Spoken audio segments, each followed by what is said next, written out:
যিনি একচ্ছত্র জগতের মহান অধিপতি, যিনি শান্তি কল্যাণ মঙ্গলের একমাত্র দিশারি, তানার শুকরিয়ার্থে সকলেই বলি আসুন আলহামদুলিল্লাহ। ঠিক তার পরে পরে জানাই হাবিবে নবীবে কবিব আহমদে মুজতাফা মুহাম্মদে মুজতাফা নবিকুল শিরোমণি সকলেই বলি আসুন সাল্লাল্লাহু আলাইহি ওয়াসাল্লাম।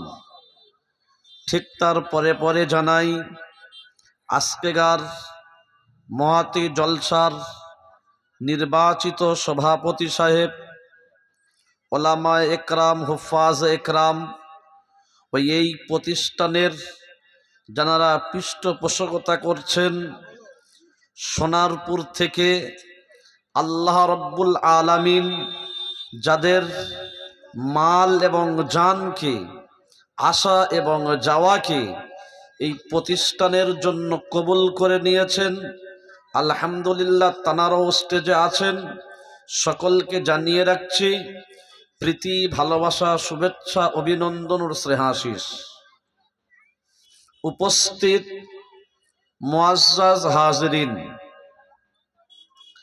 আজকের সারা পৃথিবীর যে অরাজকতা, সেটা আমরা যারা ইন্টারনেট ঘাঁটি, আমরা বিভিন্ন সোশ্যাল মিডিয়ার মাধ্যমে আমাদের সামনে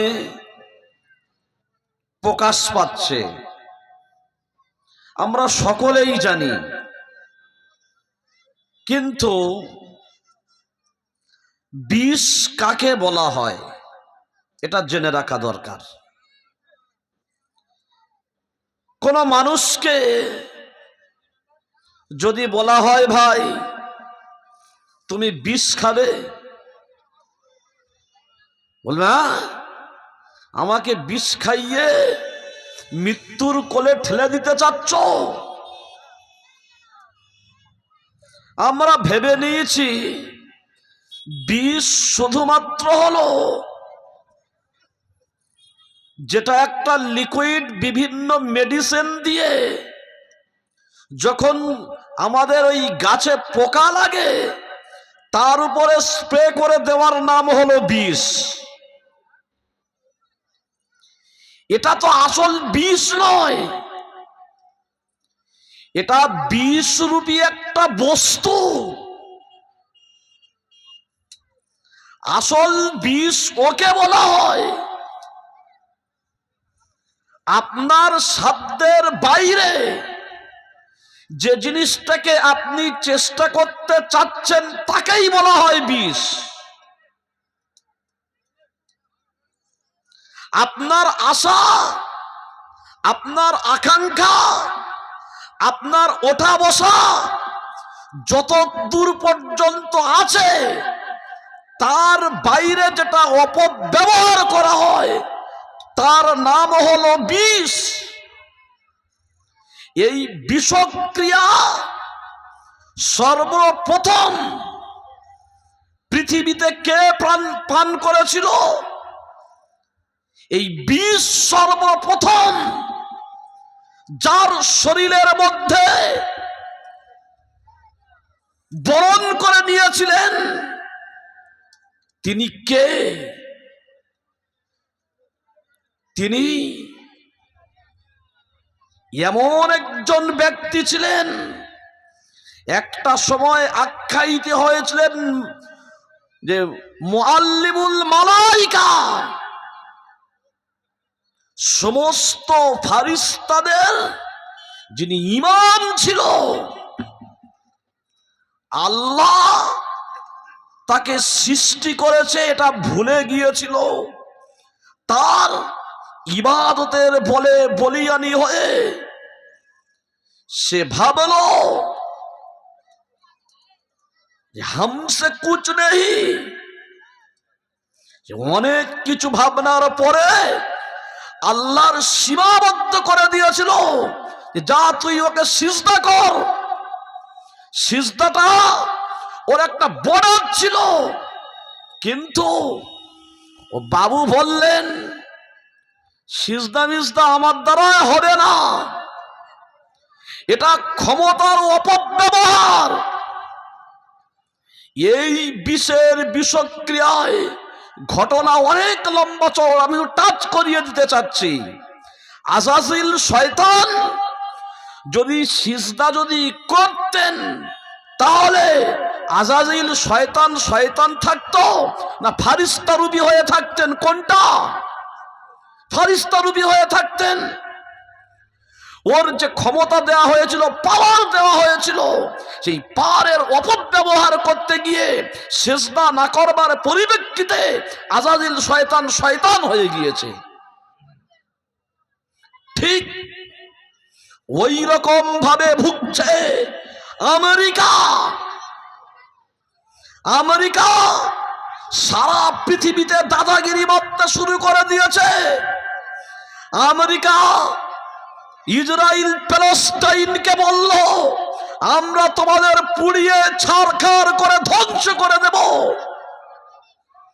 আজকের আমেরিকাকে সকলে দেখছে যে আমেরিকা তাদের অপব্যবহার, তাদের যে পাওয়ার ছিল, তাদের যে ক্ষমতা ছিল, এই ক্ষমতার অপব্যবহার করতে করতে করতে করতে এত দূর পর্যন্ত পৌঁছে গিয়েছে। আজকের লস অ্যাঞ্জেলেসে যে আগুন জ্বলছে, দাবানল দাউ দাউ করে জ্বলছে, বৈজ্ঞানিকরা তারা বিভিন্ন যন্ত্রপাতি দিয়ে তারা দেখছে যে সমস্ত জমিনগুলো পুড়ে গিয়েছে, তারা ভারসাম্য হারিয়ে ফেলেছে 20,000 একর জায়গা। কেন? আমেরিকা ওদের ভিতরে ওই শয়তানের বিষের বিষক্রিয়াটা ওদের ভিতরেও পুশ হয়ে গিয়েছে। তাই আজকের আল্লাহ রাব্বুল আলামিন আমাদেরকে জানিয়ে দিতে যাচ্ছে, আমেরিকাকে দেখো, আন্দামান নিকোবর দ্বীপপুঞ্জকে দেখো, তোমরাও ভারতবর্ষের মানুষ সচেতন সজাগ হয়ে যাও। লস অ্যাঞ্জেলেসে যে সমস্ত ঘরগুলো পুড়ে গিয়েছে, বেশিরভাগ কাদের বাস ছিল? বলিউড তারকাদের বাস ছিল। বলিউড তারকা কারা? যুবক ভাইরা খুব ভালো করে বুঝতে পারছে।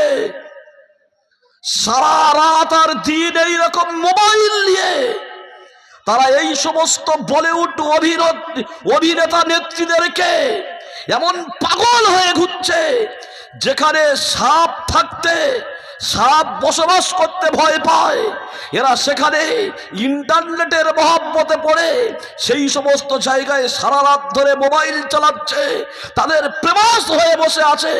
আজকের এখানে একটা জলসা হচ্ছে, এতগুলো লাইট চালানো হয়েছে, মাইক চলছে, দিদি কথা হচ্ছে, এখানে সে সমস্ত কথাগুলো ঢুকছে না, তাদেরও শরীরে বিষক্রিয়া প্রবেশ করেছে।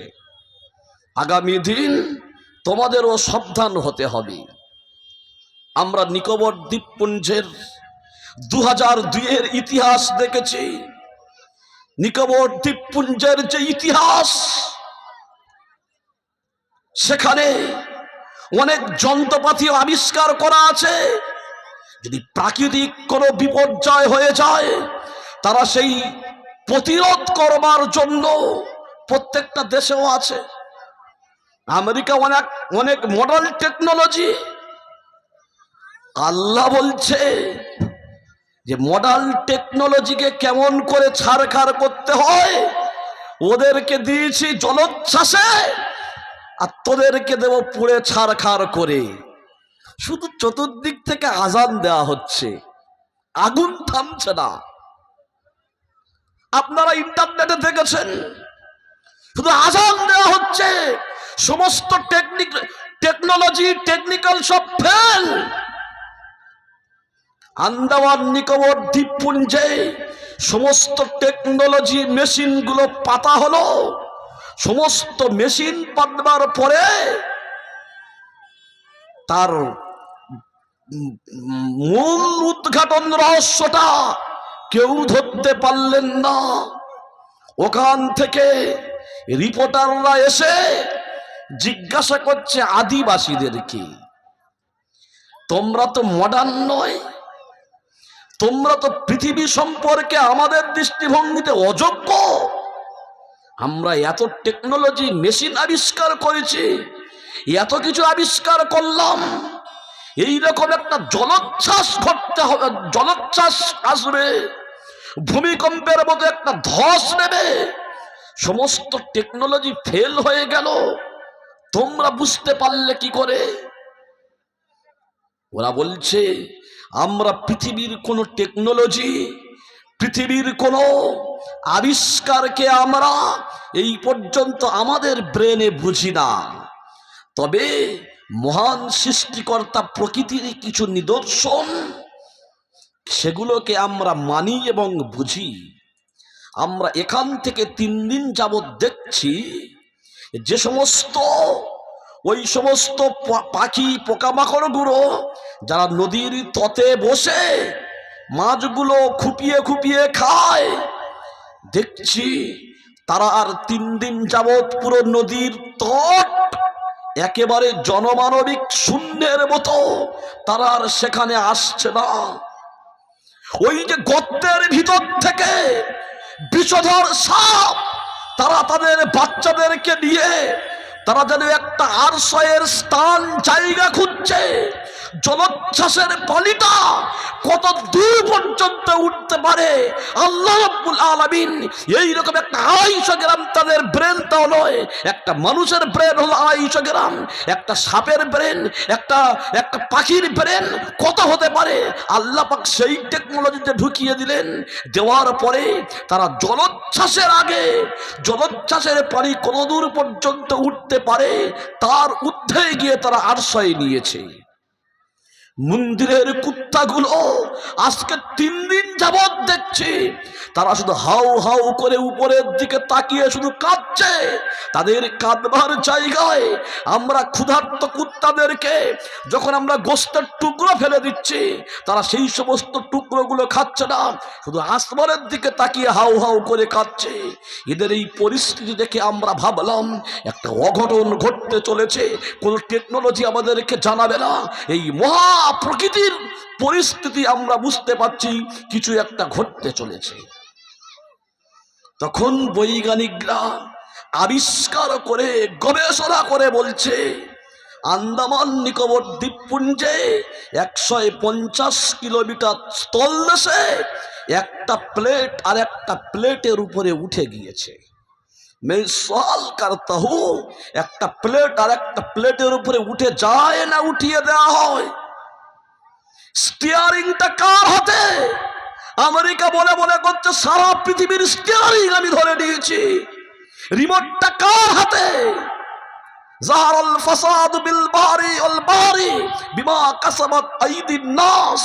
জলে এবং স্তরে, পানিতে এবং ভূমিতে যা কিছু অঘটন ঘটতে দেখছো সব তোমাদের কার্যের ফলাফল, চরিত্রের ফলাফল, চলন প্রণয়ের পারশ্চিত্র, তোমার চরিত্রের পারশ্চিত্র। তারপরে তদন্ত করে দেখা গেল কোথায় কি হয়। ওই সমস্ত তটগুলো থেকে, ওই সমস্ত তটে কি হয়, যুবক যুবতীদের প্রেমিকার আড্ডা। কারের ব্যক্তিগত ভাবাবেগে আঘাত দিতে চাচ্ছি না, ব্যক্তি স্বাধীনতা আছে। আজকের বলিউড তারকাদের আপনারা ফেমাস হতে পারেন, তাদেরকে সব আপনারা ব্যবহার করতে পারেন, দেখতে পারেন, আই লাভ ইউ বলতে পারেন, সব কিছু করতে পারেন, কিন্তু আল্লাহ রাব্বুল আলামিন যে সীমায় তোমাকে পাঠিয়ে দিয়েছে সেই সীমা অতিক্রম করবার নাম হলো বিষ। সেই বিষক্রিয়া আমেরিকাকে চতুর্দিক থেকে গ্রাস করে ধরে নিয়েছে। তার পরিপ্রেক্ষিতে আজকের আমেরিকার মতন মডার্ন টেকনোলজি যারা সারা পৃথিবীর দাদাগিরি বাচ্ছে, আল্লাহ রাব্বুল আলামিন তাদের যে আগুনের যে গতি, তারা বলছে 130 থেকে 35 কিলোমিটার দ্রুত গতিতে ঝড়ের মতো আগুন ছুটছে। বলছে মরেছে কজন? বলে 7-8 জন মরেছে। কে কোন দিকে আমাকে ভাববেন আমি ওটা ভাববার জায়গায় বলছি না। আর একটা ভালো কথা বলে দিচ্ছি, গত পঞ্চায়েত ইলেকশন হয়ে গিয়েছে। পঞ্চায়েত ইলেকশনে পুরো পশ্চিম বাংলার রিপোর্ট কি, কজন মরেছে না ৪৫ জন মরেছে, পুরো পশ্চিম বাংলার রিপোর্ট। গত বছর ঠিক এর থেকে একটু আগে আমি ৪ মাসের সফরে ভাঙড়ে ছিলাম। তো ভাঙড়ে ৩ মাস কাটানোর পরে যে সমস্ত আগুনের এই সমস্তগুলো আমরা মিডিয়াতে দেখেছি, সেইখানে গিয়ে কিছু দূর গিয়ে দেখছি মাঠে ঘরগুলো পোড়া ছাপ হয়ে পড়ে আছে। এটা কি ব্যাপার? বলে আপনারা যে সমস্ত মিডিয়ায় থেকে ওই আপনারা বিভিন্ন জায়গায় দেখছেন, যেগুলো দেখেছেন সব এই মাঠেই হয়েছে। তাহলে বদরের প্রান্তরে এসছি আমি। সেখানে পঞ্চায়েত ইলেকশনের ৩ মাস পরেও আতঙ্কে মানুষ ভুগছে, সুযোগ পেলে কেউ কাউকে ছাড়ে না। আমি বলি মরেছে কত? বলছে তোমরা যারা শুনেছ টোটাল পশ্চিম বাংলার রিপোর্ট ৪৫ জন, কিন্তু ৪৫,০০০ শুধু ভাঙড়ের মাটিতে মনে তার থেকে আরো বেশি মরে গিয়েছে। কেন? যে এখানে যা মরেছে শাসকের লোক বেশি বাইরে থেকে এসছে, আর শুধু ওই ৪ চাকা গাড়ির উপরে শুধু কাঠ লোড করে রেখেছে, তোলায় শুধু লাশ। এই পোঁচা খাল বলে একটা খাল আছে, বলে রাতে শুধু এনে ঢেলেছে, লাশের পাড় বয়ে গিয়েছে। কিন্তু সেটা আমরা কেউ জানি না। কেন? শাসকের লোক মরছে বেশি, ইমেজ নষ্ট হবে, অনেক দিক থেকে অনেক সমস্যা আছে।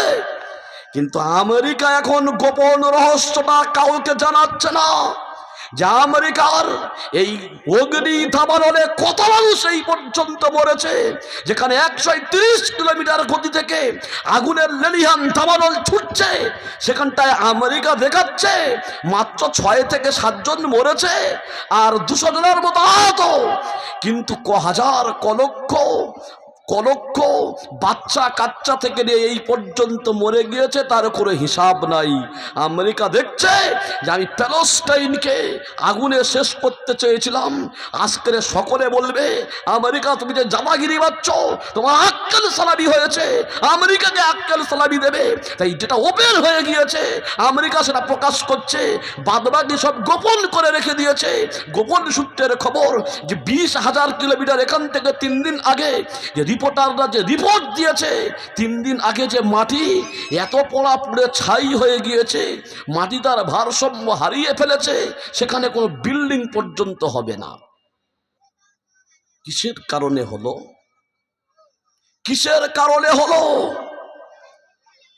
আল্লাহ পাক ছেড়ে দেয় না সকলে বলছে, কিন্তু অনেক সময় কি হয় বলে বাংলা একটা কথা আছে, বউকে মেরে ঝিকে শাসন করা হয়। আল্লাহ রব্বুল আলামিন আমাদেরকে বিভিন্ন জায়গায় টোপের মতো তাদেরকে শায়েস্তা করে আমাদেরকে শেখাতে চাচ্ছে, তোরা এখন থেকে সেরে যা, তোরা তোদের ক্ষমতার অপব্যবহার করিস না, ওই বিষক্রিয়াটা তোদের ভিতরে পুশ করে নিস না। এটাইকে বলা হয় বিষ। বিষ শুধু এটা নয় যে গাছপালায় যেটা মারে ওর নাম হলো বিষ, ওটা বিষ নয়। আপনার যে আশা আছে সেই আশার অতিরিক্ত আশাটা হলো বিষ, ক্ষমতার অতিরিক্ত অপব্যবহার করাটাই বিষ। আপনার যেটা আপনি যে পর্যন্ত আপনার পাওনা আছে তার থেকে বেশি পাওনার আশা করাটা সেটাও বিষ। সেজন্য ভাই আজকের আমাদের সকলকে জেনে রাখা দরকার যে আল্লাহ রব্বুল আলামিন আমাদের কৃতকর্মের পরিপ্রেক্ষিতে আল্লাহ পাক এই সমস্ত জিনিসগুলো আমাদের সামনে ঘটায়।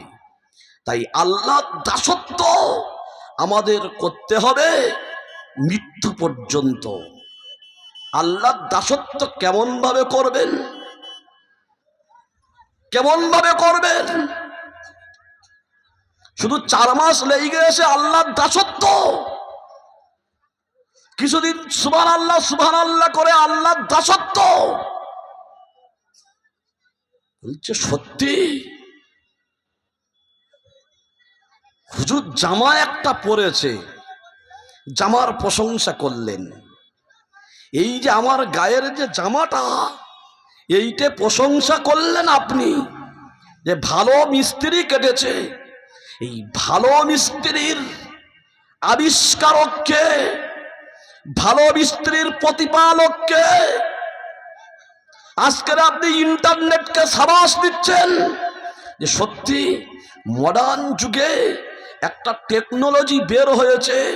এখান থেকে বসে একটা সুইচ টিপলে আমেরিকার বাইডেন পর্যন্ত কথা বলতে পারে, বাইডেন পর্যন্ত কেঁপে যায়, বাইডেনের ঘরে কি হয় সেটাও খবর পেয়ে যায়। আপনি প্রশংসাটা কাকে করলেন? আপনি টেকনোলজিকে করলেন। টেকনোলজির পরিচালক কে? তাকে কে সৃষ্টি করেছে? আপনি সেটা ভুলে গেলেন। আপনি সেটা ভুলে গেলেন। সেই টেকনোলজির পরিচালক কে? তার প্রতিপালক কে? তাকে এই ক্ষমতা কে দিয়েছে? এখানেও শিরকের গন্ধ আছে, এখানেও শিরকের গন্ধ আছে। আপনি বাপ হয়ে ছেলেকে খুব প্রশংসা করলেন, তাহলে আপনি আল্লাহর প্রশংসার জায়গায় আপনি কাকে বসিয়ে দিলেন? প্রশংসার একমাত্র অধিকার রাখে, ক্ষমতা রাখে, তিনি হলেন একমাত্র সত্তা। তোমার ছেলের কোনো ক্ষমতা নেই। ছেলে বাপকে প্রশংসা করছে, বাপের কোনো ক্ষমতা নেই। বাপকে বেটা, আজকের যদি প্রশ্ন করা হয় তুমি যে বাপকে বেটা, তুমি তোমার বাপকে খুব প্রশংসা করছো, তুমি কোথায় থেকে এসছো? কেন? আমি আমার আব্বার, মা আর আমাদের মা আর আব্বার দুজনার সমন্বয়ের মিলনে আমি সেখান থেকে এসছি। ওই বাচ্চা জঠরের ভিতরে যে সামান্য একটু পানি চলে গিয়েছিল, সেই পানির মাধ্যম দিয়ে আল্লাহ পাক পাঠিয়েছে। এই পানির মাধ্যমে পৃথিবীর বিশ্ববিখ্যাত বৈজ্ঞানিক, যার নাম নিতে গেলে সমস্ত বৈজ্ঞানিকরা সিজদা করতে হয়, নমস্কার করে, তার নাম হলো আলবার্ট আইনস্টাইন। তিনি বলছে, আমি আমার ওই ছোট্ট মায়ের বাচ্চাদারির জঠরের ভিতরে শুধু আলবার্ট আইনস্টাইনই একা প্রবেশ করেনি, লক্ষাধিক শুক্রকিট সেখানে প্রবেশ করেছিল। প্রত্যেকটা শুক্রকিটের সঙ্গে একের সঙ্গে এক প্রতিদ্বন্দ্বী করতে করতে যে শুক্রকিটটা বেঁচেছিল তার নাম হলো আলবার্ট আইনস্টাইন। সেখান থেকে আল্লাহ পাক কেমন ভাবে সৃষ্টি করেছে, আমার জ্ঞান গর্বের বাইরে, আমরা অন্ধকারে আছি।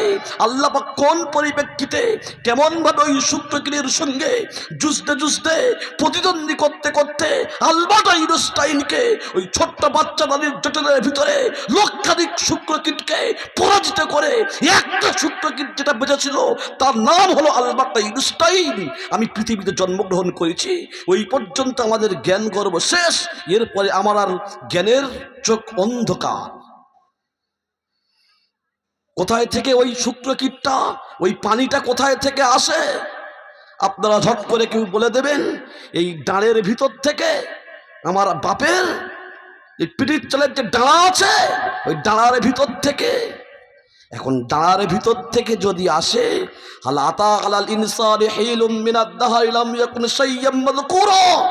ওই আয়াতের ভিতরে এসে, তাহলে যদি ওখান থেকে আসে, তাহলে ওই ডাঁড়াটা, ওই যে শুক্রকিটের ওই যে মাজাটা, ওটা তৈরি হয়েছে কি দিয়ে? তখন বললেন রক্ত দিয়ে। রক্তটা হলো কি করে যদি প্রশ্ন করি, রক্তটা হয়েছে কি করে? তখন তো এবারে খুব মোটামুটি কলে 4 মাস 4 মাস লেগে গিয়েছে। কোরআন শরীফ শুধু চর্চা করে আয়াত বলছে আর ব্যাখ্যা হচ্ছে। আমসাজ শব্দ ব্যবহার করা হয়েছে ওখানে। তারপরের আয়াতে এসে আপনি এই সাজের ব্যাখ্যাটা কি দেবেন? আপনি ওই সাজের উপরে ব্যাখ্যাটা কি করবেন? এবারে আল্লাহ বলছে ওখানে ওখানে তোমার ওই রক্তটা তৈরি করবার ক্ষমতাটা কার ছিল? সূর্যের আলো বলছে তাতে আমার অধিকার আছে। তুমি যে খাদ্য খাবার খেয়েছিলে, তুই পুকুরের কাতলা মাছ খেয়েছো, গোশ খেয়েছো, মাছ খেয়েছো, শাক সবজি খেয়েছো, তুমি যে যেগুলো পৃথিবীতে খেয়েছো, সূর্যের আলো বলছে আমার অবদান আছে, হাওয়া বলছে আমার অবদান আছে, তারকারাজি বলছে আমারও অবদান আছে, আটলান্টিক মহাসাগরের পানি বলছে আমার অবদান আছে। তাহলে ছেলেটা কার? ছেলেটা কার? আটলান্টিক মহাসাগরের পানি, সেও বলছে আমার অবদান আছে। টুপি মাথায় থেকে খুলে দিয়ে বিজ্ঞান বুঝলে বিজ্ঞানের মূল নিগড় বুঝতে পারবে না। এই যে চাষ হয়, চাষ হয়, আমরা ধান চাষ করি, এই ধান চাষে একটা সার ব্যবহার করা হয় গাছের জন্য। দুটো খাদ্য না দিলে যত রাসায়নিক মারেন না কেন, দুটো খাদ্য আপনাকে দিতে হবে, নাইট্রেট ও সালফেট সার। আপনারা যারা চাষ করেন নাইট্রেট সালফেট সার বোঝেন তো? এই দুটো সার ছাড়া গাছ হয় না। এই নাইট্রেট ও সালফেট সার তৈরি হয় কি করে? আমি বলতে বলতে এবার অন্যদিকে চলে এসেছি। বাতাসে 7 রকমের গ্যাসীয় পদার্থ ঘোরে, সেটা আমরা আমাদের খালি চর্মচোখে দেখতে পাই না। আপনারা লক্ষ্য করে দেখবেন, যে বছর বর্জ্যাঘাতের ধমক বেশি হয়, সে বছরে চাষ এবং গাছগাছালির উর্বর ক্ষমতা খুব ভালো হয়। আপনারা লক্ষ্য করে দেখবেন, শুধু বর্জ্যাঘাত পড়ে আল্লাহ দেখতে পাইনি, সুবহানাল্লাহ সুবহানাল্লাহ ইন্নালিল্লাহ ইন্নালিল্লাহ বিভিন্ন দোয়া পড়তেছে, ও তার বর্জ্যাঘাতের দোয়াটাও তো জানে না। বলে আমি নামাজ না পড়লেও হুজুর, একজন আমাকে বলছে হুজুর নামাজ না পড়লেও কিন্তু আমি আল্লাহকে মানি যখন বর্জ্যাঘাতটা পড়ে। কারণ ও মাল তো জানে বর্জ্যাঘাতটা যদি একবার আমার কাঁধে যদি পড়েছে, তাইলে আমার এই কোটি কোটি টাকার সম্পত্তি নিমিষে শেষ হয়ে আমার চলে যেতে হবে, টিকিট ফকর ভাই। ও জানে, ও নামাজ পড়ে না, কিন্তু বর্জ্যাঘাত পড়লে কি বলতে হয় ও সেইটা মুখস্থ করে রেখে দিয়েছে। সে ঘটনা আর বলছি না। বাতাসে 7 রকমের গ্যাসীয় পদার্থ ঘুরছে। যখন বর্জ্যাঘাতের ধমক যখন উপর থেকে পড়ে, নাইট্রোজেন এত হালকা, নাইট্রোজেন এসে হাইড্রোজেনকে জড়িয়ে ধরে, হাইড্রোজেন, নাইট্রোজেন আর অক্সিজেন আর বর্জ্যাঘাতের ধমকে এই এরা এসে মাটিতে আছাড় খেয়ে পড়ে। আর পানি আর মাটি এই 5টা একসঙ্গে সংমিশ্রণ করে তৈরি হয় নাইট্রেট ও সালফেট সার। সেখানে সূর্য বলছে তুমি যে বলছো ছেলে আমার, আমি জন্ম দিয়েছি, ওটা হলো আমার বাপ, আমারও জন্মদাতা, কিন্তু সূর্যের আলো বলছে তার জন্য আমারও অবদান আছে, আটলান্টিক মহাসাগরের পানিরও অবদান আছে, আজকের গাছগাছালির সব অবদান আছে। এই পর্যন্ত আমি কথা শেষ করে দিলাম। সেজন্য আজকের প্রথম যে কথাটা বললাম আর তারপরেই গেছে যেটা একটু ইঙ্গিত করে ঠেলে দিলাম, যে আপনি কাকে প্রশংসা করবেন, কার জিন্দগির উপরে নিজের জীবনটা বাস্তবায়ন করবেন, এটা আপনাকে ঠিক করে এখান থেকে যেতে হবে। বলা এবং শোনার মধ্যে যদি কিছু ভুলভ্রান্তি হয়ে যায় আপনারা ক্ষমা করে দেবেন। আমরা সকলেই জানি কিন্তু অনেকে চিনি না। দক্ষিণ 24 পরগনায় আলহামদুলিল্লাহ এমন একজন ব্যক্তি আমাদের পাশে আমরা তাকে পেয়েছি, যিনি আল্লাহর সঙ্গে যার সম্পর্ক, এক নজর ফরমা কে মুস্তাজনা শবাম জবনায়ে জিন্স শক্কে সুদ মনজুর নজমুদ্দিন সাগারা সরবরাস্ত। আল্লাহ ওয়ালাদের নজর আমাদের জন্য সারা জিন্দেগি পাল্টে দিতে পারে, সোনার থেকেও দামি। আজকে এ মহল্লার কুত্তা ও মহল্লায় যদি যায় তো ও মহল্লার কুত্তা এমন ভাবে দাবড় দেয়, তো কি হয় যে লেজ পিছনে সোজা করে পাচার তলায় পুরে দিয়ে সে কুত্তাটা পালায়। কিন্তু নাজমুদ্দিন বলে একজন আল্লাহওয়ালা, তিনি একটা সময় তার মনোনিবেশ ধ্যান ওই একটা কুত্তার উপরে পড়েছিল। কুত্তার উপরে পড়বার পরিপ্রেক্ষিতে এলাকার মানুষ একটা আজীব জিনিস দেখলেন যে ওই কুত্তাটা যখন যে এলাকায় যায়, দাবড় খাওয়ার জায়গায় সমস্ত কুত্তারা তার সামনে নমস্য সিজদার মতো মাথাটা নিচু করে বসে যায়। কেন? এই কুত্তার জিন্দেগির এত বড় পরিবর্তন হলো কি করে? যে আল্লাহওয়ালার নজর এবং দৃষ্টিভঙ্গিটা ওই কুত্তার উপরে পড়েছিল। সেজন্য পীরে কামেল হযরত আমাদের সামনে এসছেন, তার নজর এবং দৃষ্টিভঙ্গি আমরা সকলেই আকর্ষণ করব। আমরা চাইব যে হযরতের নজর যেন আমরা আকর্ষণ করতে পারি। যতক্ষণ কথা বলবেন, তারপরের বক্তারা আসবেন, কোরআন হাদিসের যতক্ষণ কথা আলোচনা হবে আমরা সকলেই শ্রবণ করব। ওয়া আখিরি দাওয়ানা আলহামদুলিল্লাহি রাব্বিল আলামিন।